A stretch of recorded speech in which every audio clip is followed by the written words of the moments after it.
Arizona Territory, 1885. The merciless summer sun beat down on the parched earth as Preston Xavier wiped sweat from his brow with a dusty sleeve. At 22, he'd already spent more years in the saddle than most men twice his age. His lean frame and sun-bronzed skin spoke of endless days driving cattle across the unforgiving terrain. Today, however, was meant for solitude. Just him, his chestnut gelding Thunder, and the promise of cool water at the hidden spring nestled in the canyon ahead. Preston adjusted his worn leather hat, copper-brown hair peeking from beneath its brim as he urged Thunder forward. The young cowboy had been riding for the Double R Ranch for 3 years now, earning respect through quiet competence rather than bravado. His clear blue eyes scanned the horizon habitually, a caution born from years on the frontier. "Just a little further, boy," he murmured to Thunder, patting the horse's neck. "Then we'll both have that drink we've been hankering for."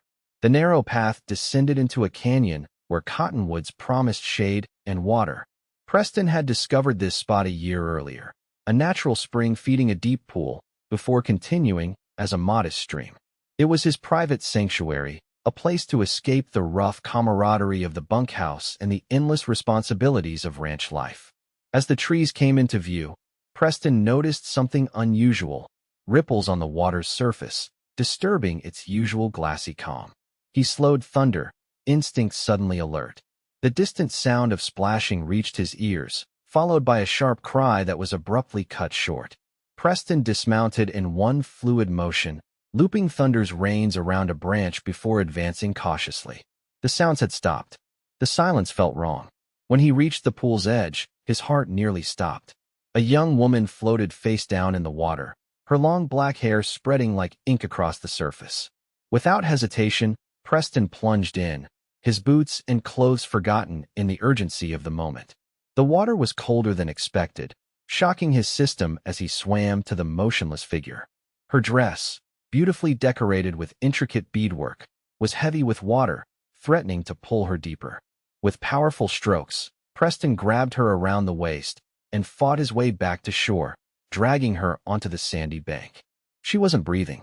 Preston had seen a cavalry doctor once revive a drowned man by pressing on his chest and breathing into his mouth. With trembling hands, he turned the woman onto her back and began the same procedure, desperately hoping his inexperienced attempts would be enough. "Come on," he urged, pressing rhythmically on her chest. "Breathe." After what felt like eternity, the woman suddenly convulsed, coughing up water. Preston quickly turned her onto her side as she gasped and sputtered. Relief flooded through him as color gradually returned to her copper-toned face.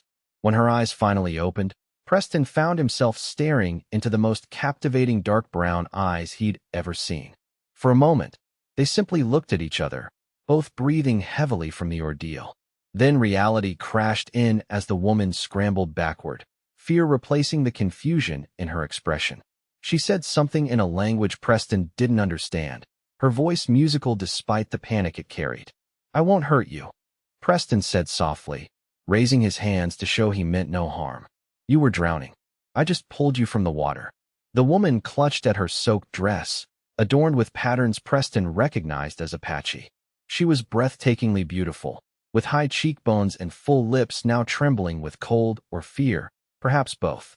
She appeared to be about his age, though her eyes held a wisdom that made Preston feel suddenly young and inexperienced. "Do you speak English?" he asked gently. After a hesitant moment, she nodded once. "Some. My name is Preston Xavier. I work at the Double R Ranch." He pointed in the general direction of his employer's property. "What's your name?" She studied him carefully before answering. "Pama Zuni." "Pama," Preston repeated, the name feeling right on his tongue. "Are you hurt, Pama?" She shook her head, then winced slightly, bringing a hand to her temple where Preston now noticed a small gash. "You hit your head," he observed. "What happened?" She started, then stopped, seeming to choose her words carefully. "I was bathing. The rocks were slippery. I fell." Preston nodded, though something in her explanation felt incomplete.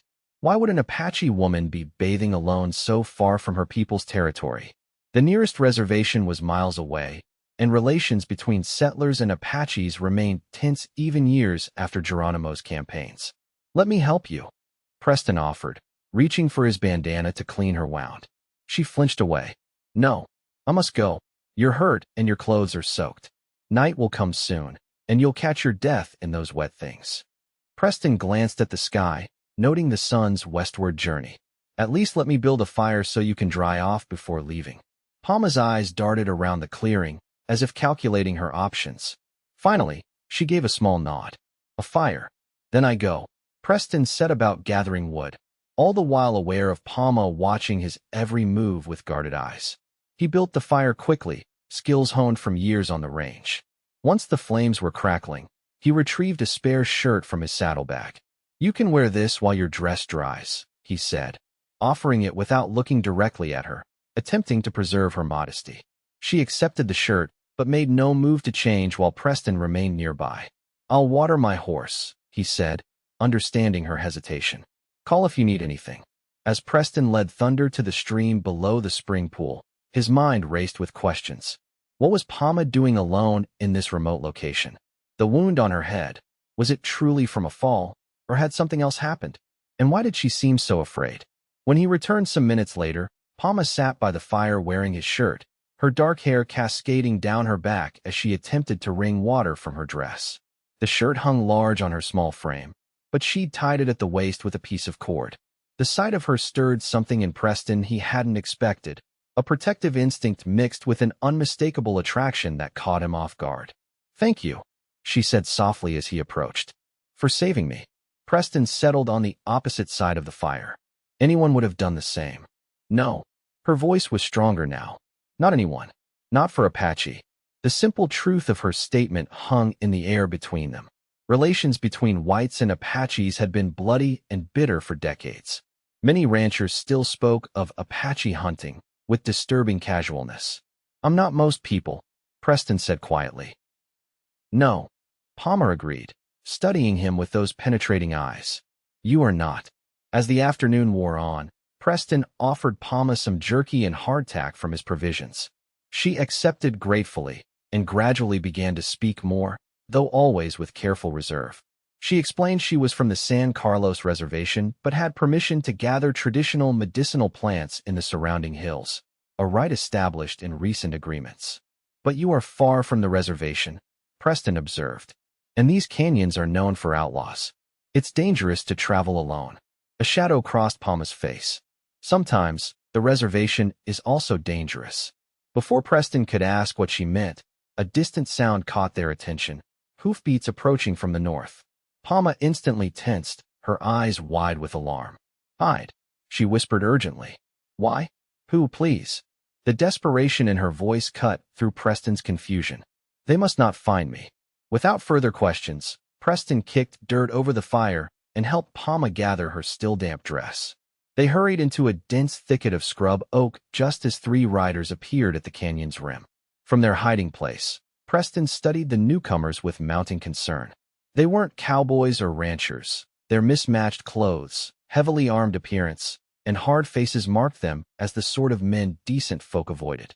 One wore what appeared to be an army coat, though Preston doubted he'd earned it through service. She came this way. The largest man growled, scanning the canyon. Tracks lead right to this spring. Maybe she drowned, suggested another with a cruel laugh. Save us the trouble. Ramirez wants her alive, snapped the third man, clearly the leader. Said he'd pay double if she wasn't damaged. Preston felt Palma trembling beside him and instinctively placed a protective arm around her shoulders. She leaned into him, her fear palpable. Someone else was here, the leader observed, dismounting to examine the hastily covered fire. Looks recent. Probably just another cowboy passing through, said the large man dismissively. Let's check downstream. She couldn't have gone far on foot. After what felt like an eternity, the men rode off, continuing down the canyon. Only when their hoofbeats faded entirely did Preston dare to speak. Who are they? Why are they after you? Palma pulled away slightly, conflict evident in her expression. I should not involve you. It is too dangerous. I'm already involved, Preston pointed out. And those men don't look like they'll give up easily.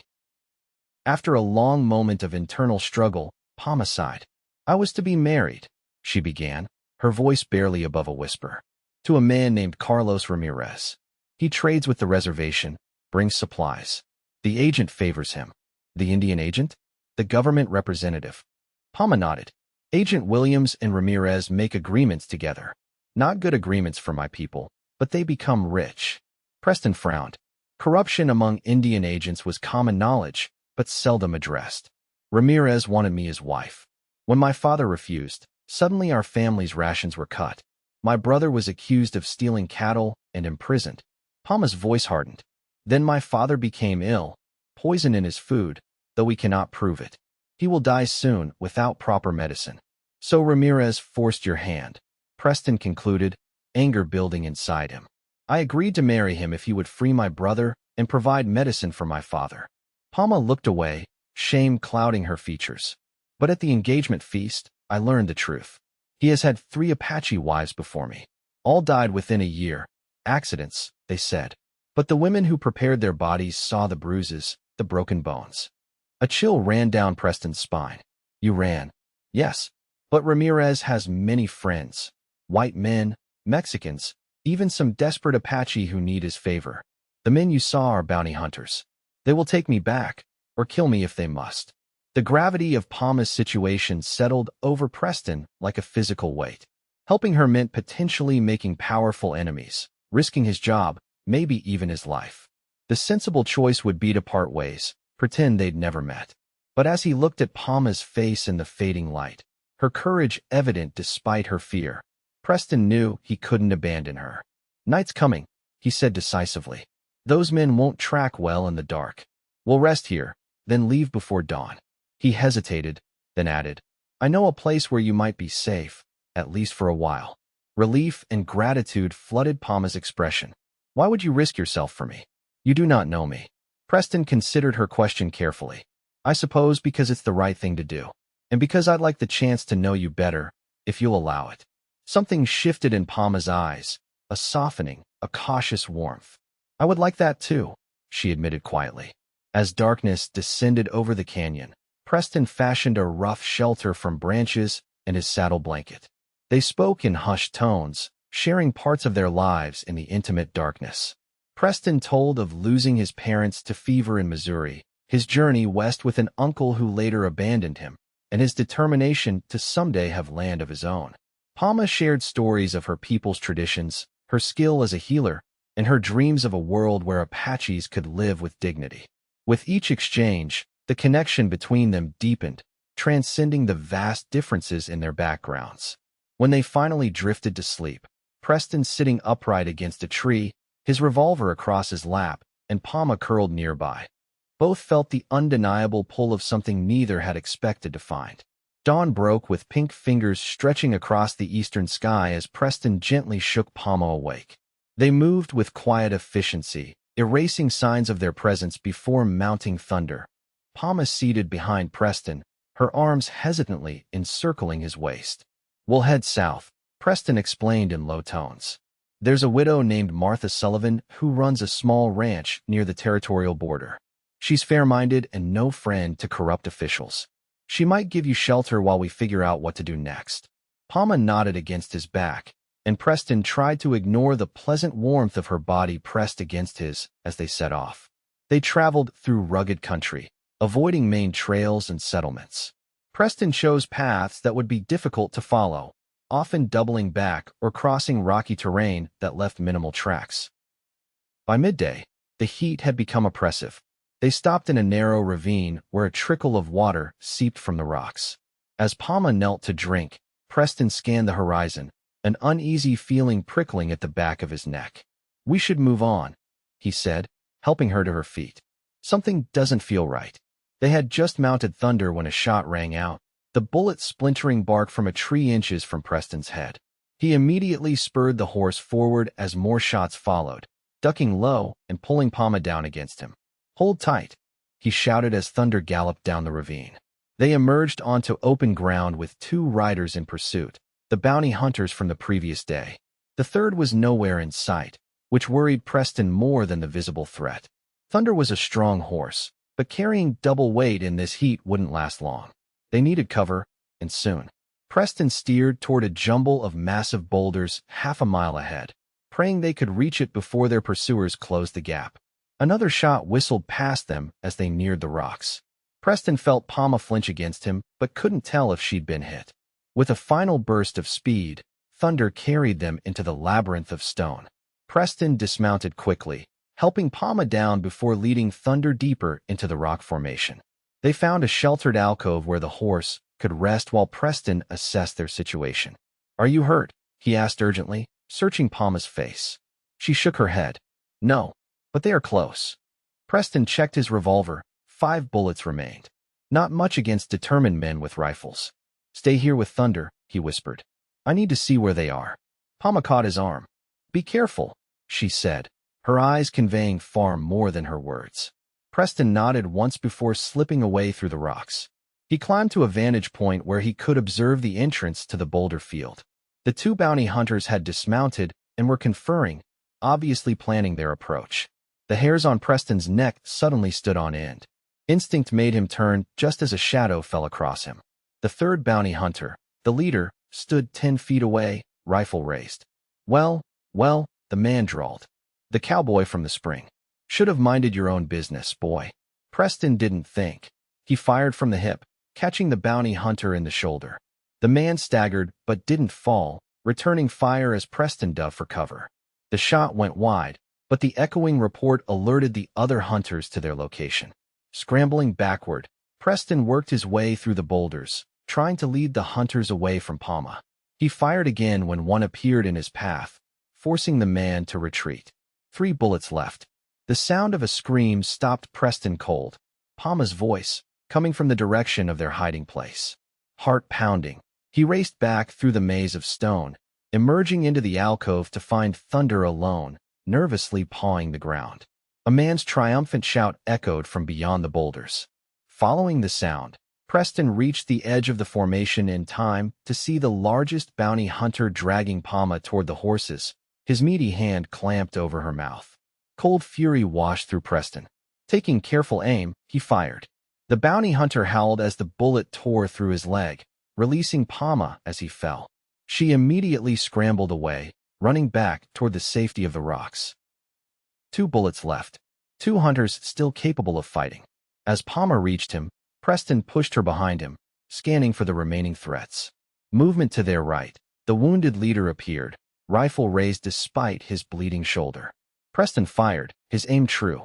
The leader dropped without a sound. 1 bullet. 1 hunter. They retreated into the boulders, Preston straining to hear any approach over the pounding of his own heart. Minutes stretched like hours as they waited, pressed together in a narrow crevice. Finally, the sound of hoofbeats reached them, moving away. Preston cautiously investigated and found that the unwounded hunter had gathered his companions and fled, apparently deciding Palma wasn't worth dying for. Relief made Preston's knees weak as he returned to Palma. "They're gone," he said, holstering his nearly empty revolver. "But they'll be back with more men. We need to keep moving." Palma nodded, her face resolute despite the ordeal. "You saved me again," she said softly. "You are either very brave or very foolish." A weary smile touched Preston's lips. Probably both. They continued southward, pushing Thunder as much as they dared in the heat. By nightfall, they reached the foothills that marked the approach to Martha Sullivan's ranch. Preston had worked briefly for the widow 2 years earlier, helping with spring roundup when her regular hands fell ill. She was tough but fair, and most importantly, she despised the corruption that ran rampant through the territory. The small ranch house came into view as the first stars appeared. Lamplight glowed warmly from the windows, and smoke curled from the chimney. Preston approached cautiously, aware they made a strange sight. 2 people on 1 exhausted horse, the woman in native dress, both dirty and weary. Martha Sullivan answered his knock with a shotgun in hand, her gray hair pulled back in a severe bun. Recognition dawned in her weathered face as she lowered the weapon. "Preston Xavier," she said, eyeing them both. "You look like you've ridden through hell itself." "Something like that, Mrs. Sullivan," Preston admitted. "We need help, if you're willing to give it." Martha's gaze shifted to Palma, assessing but not unkind. "Trouble?" "Yes, ma'am. The kind that involves corrupt officials and men who don't take no for an answer." The older woman's mouth tightened. "Best come inside, then. Both of you." Over a simple meal of beans and cornbread, Preston explained their situation while Martha listened without interruption. When he finished, she studied Palma thoughtfully. Carlos Ramirez, she said, almost to herself. I've heard that name. Nothing good attached to it. She turned to Palma. You're welcome to stay here, child, while we figure something out. I've no love for men who force themselves on unwilling women, regardless of their color. Tears of gratitude welled in Palma's eyes. Thank you, she whispered. Preston can use the bunkhouse, Martha continued briskly. My regular hands are up at the north pasture until next week. Should be private enough.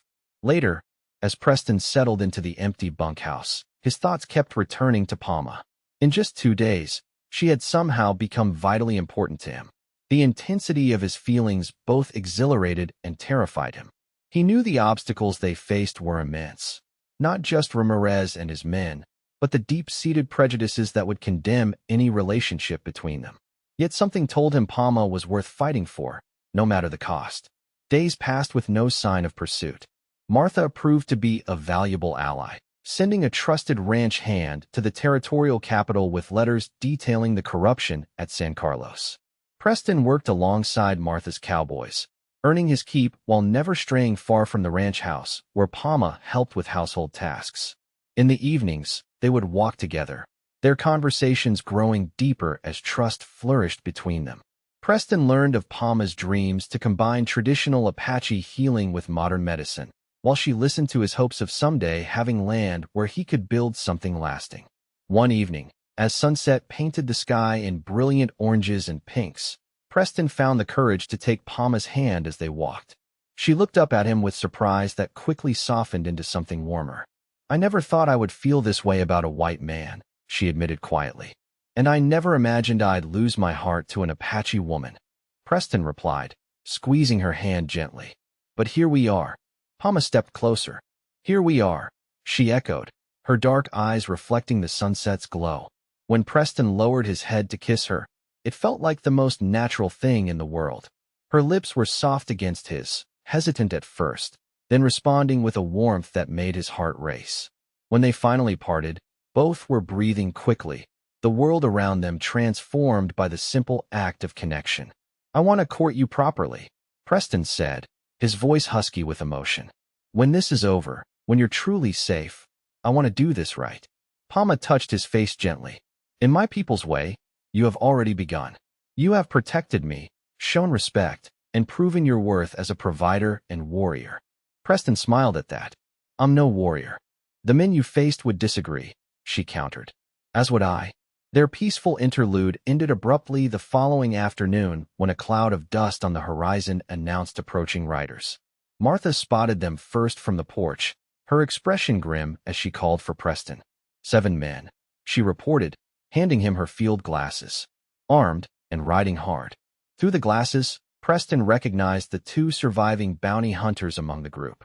The others were strangers, though their hard faces suggested similar occupations. At their center rode a well-dressed man on a fine black horse. Carlos Ramirez, Preston presumed. Get Palma to the root cellar. Preston instructed Martha. We'll try to turn them away, but if things go badly, there's a tunnel that leads to the creek bed. My father dug it during the Apache raids years back. As Martha hurried Palma to safety, Preston gathered the 3 ranch hands who weren't working the distant pastures. They were good men, but this wasn't their fight. No one would think less of you for riding out now, Preston told them frankly. These men are killers, and they're coming for the Apache woman, not you.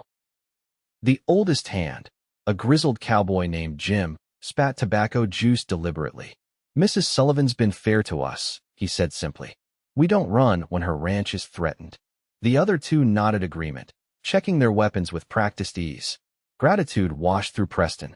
Then we make our stand here, he said, outlining a hasty defense plan. When Ramirez and his men rode into the ranch yard, they found Martha Sullivan sitting calmly on her porch, shotgun across her lap.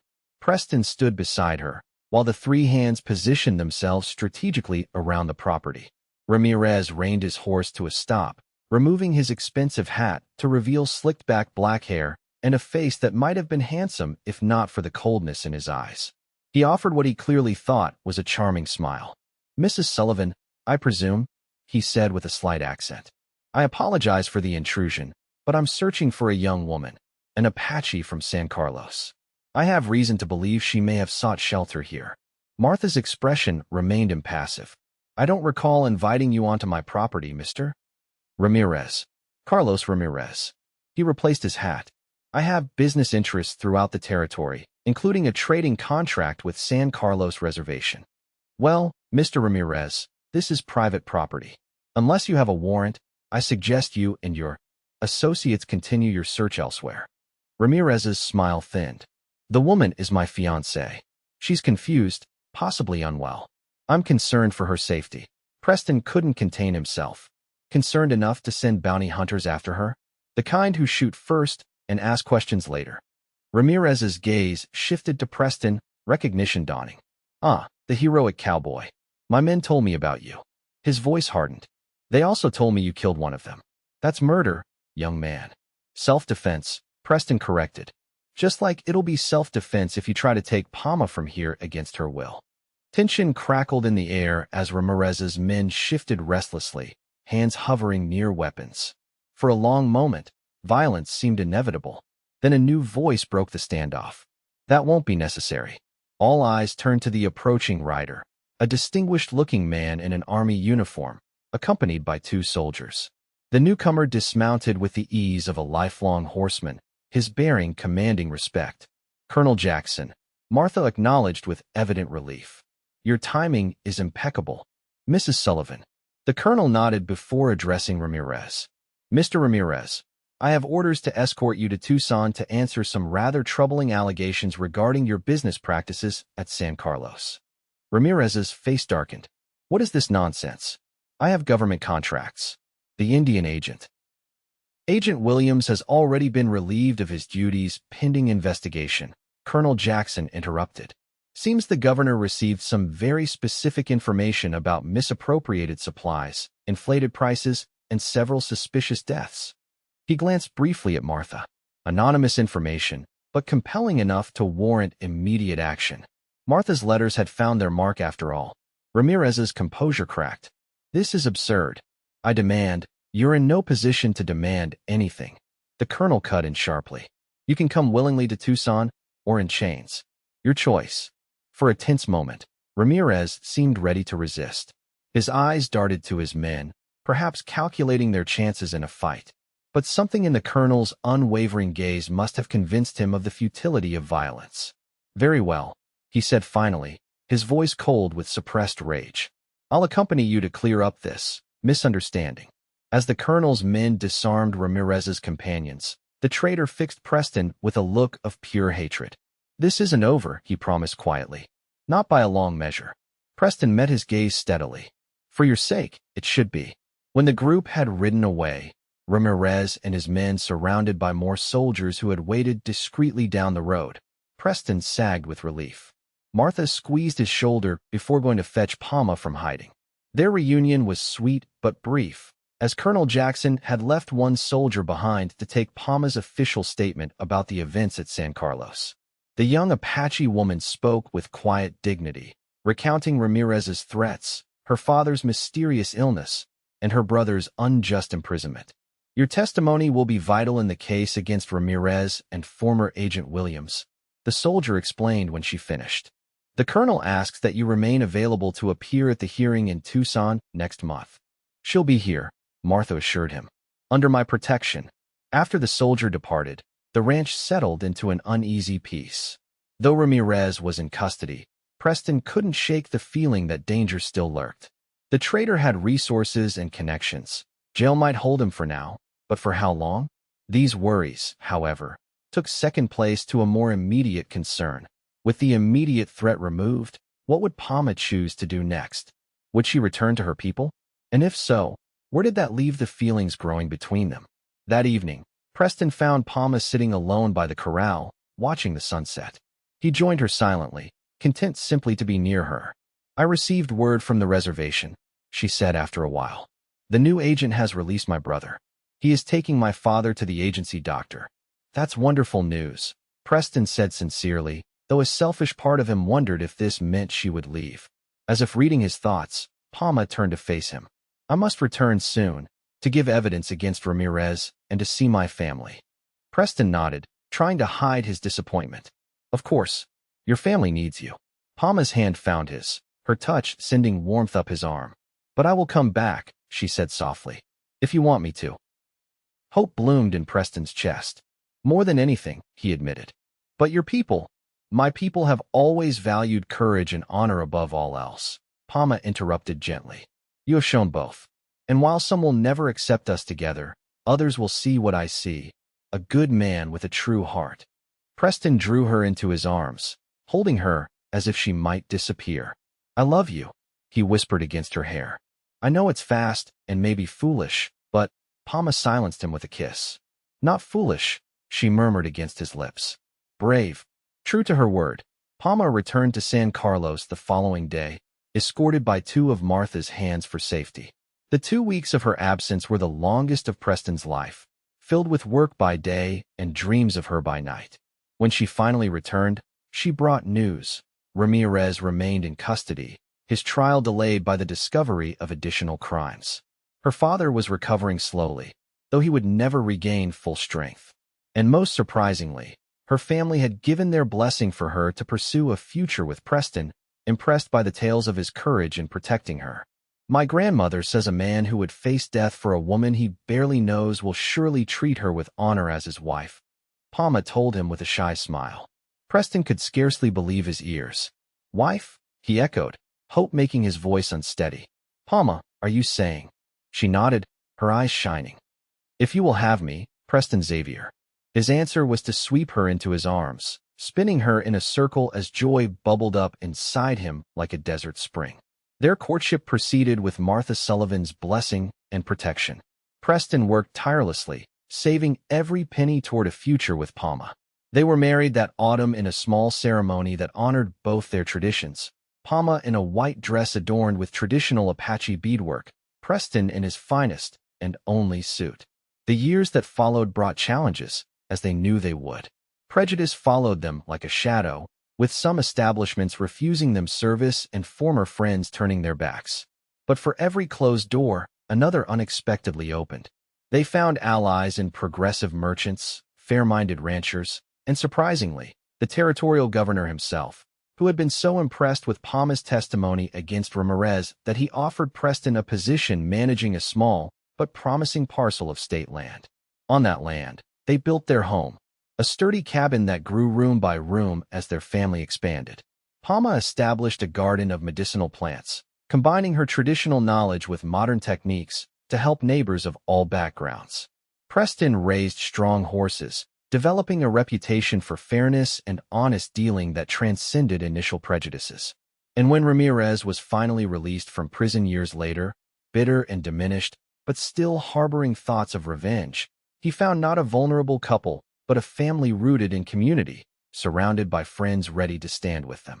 Faced with this united front, the once powerful traitors slunk away, never to trouble them again.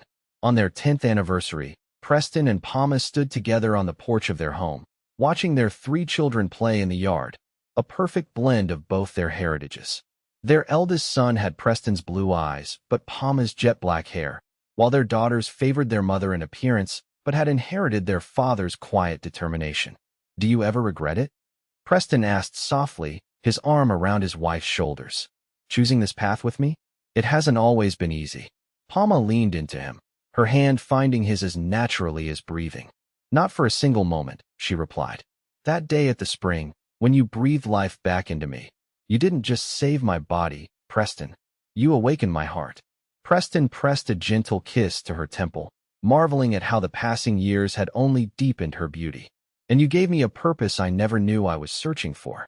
As the sunset painted the western sky in brilliant hues of orange and purple, they remained on the porch, together in the life they had fought for and built, proof that love, when genuine and fierce enough, could indeed conquer all obstacles, even in the untamed heart of the American West.